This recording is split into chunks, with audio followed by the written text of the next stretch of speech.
I want to bring in and talk about one of the most disturbing things. In a weekend with nothing but news and much of it disturbing, the most disturbing of it all happened in Brazil with our great ally, President Bolsonaro, arrested again, facing a 27-year prison sentence. He's preparing to go to, arrested again by this out-of-control judge. Eduardo Bolsonaro joins us. Eduardo, can you please tell us what's happening to your father right now? We're going to get into what we have to do as the United States, and particularly the MAGA movement. Your father's revered as the Trump of the tropics. What exactly is going on, sir? So he was convicted for 27 years in jail because fake coup d'etat that we call the Disney World coup d'etat, because in that moment, January 8th of 2023, is the day that they say that it was supposed to happen, the coup d'etat. It was the same thing that we had here in January 6th in the United States. At that time, my father, he was in Orlando. That's why we say it's the Disney World coup d'etat. But despite the reality, they convicted him to 27 years in jail. But what happened is not the beginning of the execution of the sentence. Alexandre de Moraes, the crazy justice, he sent my father in preventive arrest now to jail, because he said that he was thinking in runaway. But the thing is, Jair Bolsonaro is now in house arrest with 24 hours per day cops around his house, and even with the right to get into his backyard or in places around the house, you know, the pool area and some other areas of the house. And you have cameras looking to whatever he's doing. Now just came up one of the news in Brazil, a big one, showing drone image from a media in Brazil, from Globo, showing his house, inside of his house. So there is no privacy. Then I ask you, how can a 71 years old man with the health in really bad conditions, he just had a skin cancer, how can he run away in such place like that? So what Alexandre de Moraes wants, he wants to kill Jair Bolsonaro in jail. This is his goal. Why, Steve? Because they're bringing a lot of pressure to my father to his support other candidates to run for president. Any candidate from the center supported by our Supreme Court. As my father bravely is saying, no, I will not support anyone. I do believe that I can get out from jail, approving the amnesty bill in the Congress. I will not support anyone. So he's standing firm and bravely with this position. So Alexandre de Moraes is sending him to jail to make sure that he is going to serve as many years as possible, trying to kill him inside of the jail. That's the point. And only to finish with this first question, Alexandre de Moraes killed other men in jail. His name is Clezão. Clezão, he was in the pre-similarity situation of my father, you know, with a health that was not that good. His lawyers asked for house arrest. Even the Attorney General at that time asked to send this patriot that was arrested on January 8th to his house. Anyway, Alexandre de Moraes just ignored everything. And then, after a couple of months, this man, Clezão, he was dead. So Moraes tested this formula. He wants to repeat this case with Jair Bolsonaro.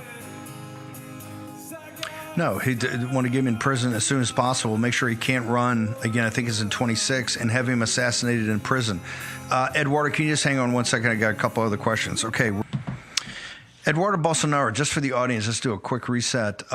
When the election in Brazil was stolen as badly as the election for President Trump was stolen in 2020, with Bolsonaro, he was in Orlando, Florida at the time. The people down there just had enough of it, of having a Marxist with very little support and a partner of the Chinese Communist Party, Lula, who's been a total disaster, to essentially steal the office with the Supreme Court justice in that cabal. So they rightfully did what free people can do. They protested about it. What they've turned that into is what they turned it into President Trump. Now, thank God you had Boris Epstein and Todd Blanche and Emil Bovee and a great team in the War Room Posse and other supporters of President Trump. When the Republican Party abandoned him and Fox News and the Murdochs abandoned him in those dark years of 21, 22, and 23, people stood up. Now, thank God President Trump came back and won the presidency. and the greatest political comeback in history. It's the reason he's not in prison for over 100 years, to be assassinated in that prison. This is exactly what's happened. The same playbook they're running on Bolsonaro. They sentenced one of the best men and greatest leaders in the world, best men in the world and greatest leaders in the world, to 27 years in prison, folks, for being in Orlando, Florida, when you had this civil protest in Brazil about a stolen election. And he's 70 years old, so he's going to die in prison of natural causes, but they wanted to make sure that there's no way he can get amnesty and get out and run in 26 because he would defeat Lula.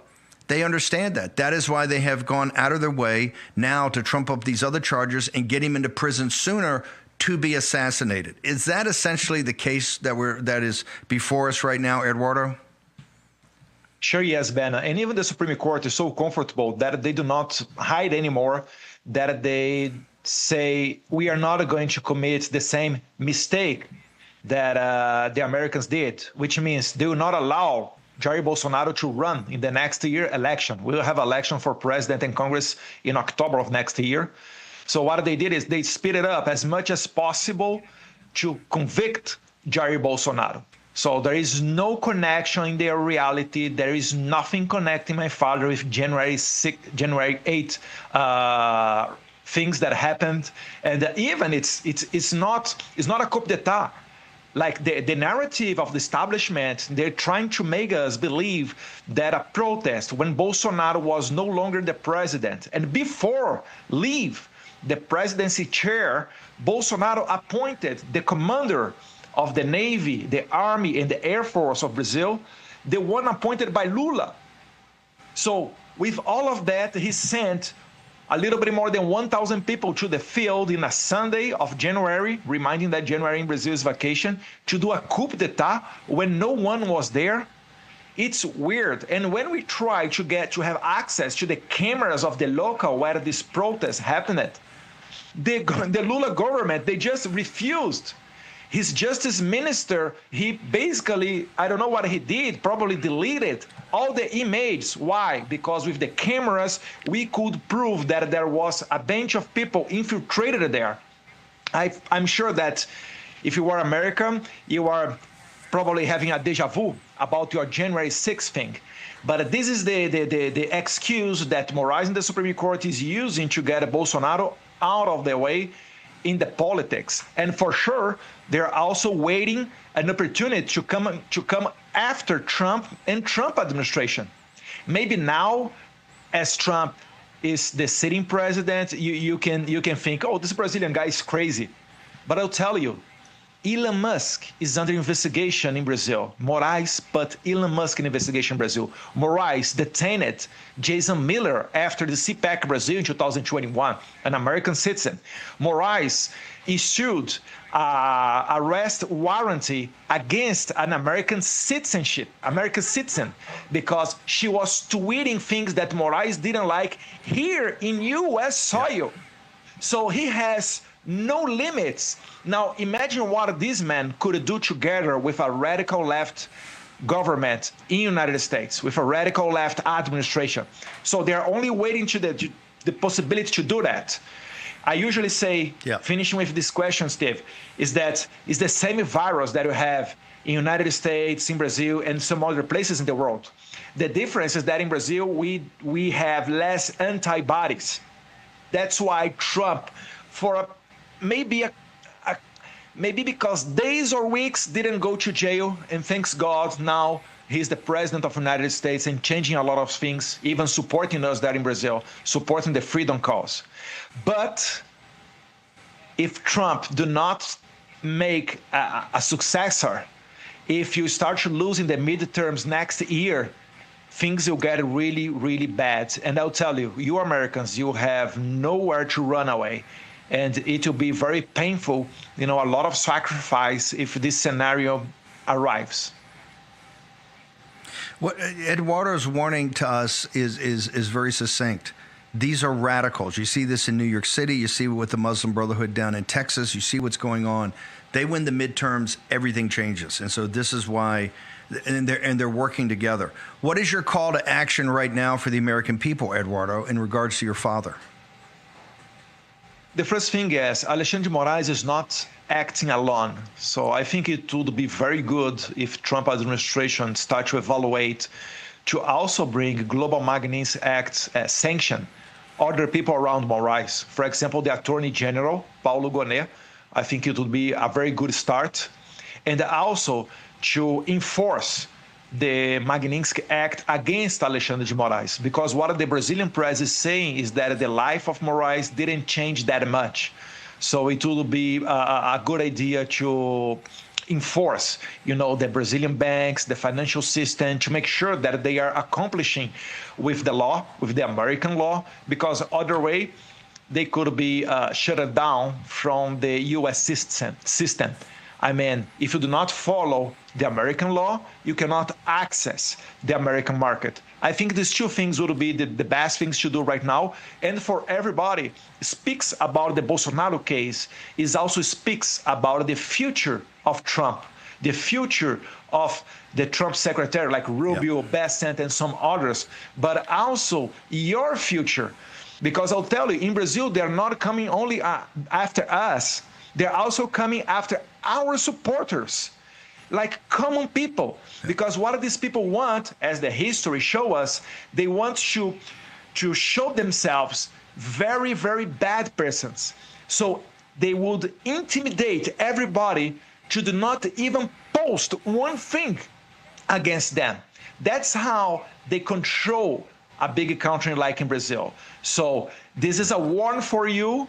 And speaking as much as possible about the Bolsonaro case, I think we create the conscience and let the Trump administration and some other countries more comfortable to sanction Moraes and have some other attitudes. Yeah. Eduardo, I'll contact you after the show. A lot of people are working this over the weekend, as you can imagine. You're 100% correct. I warned when I went to Mark Meadows' CPI, the great CPI kind of umbrella organization for the MAGA movement, and gave that speech a couple weeks ago that got like 10 million views, because I warned people in the audience. I said, if the Democrats win, myself included, and many people in this audience are going to go to prison.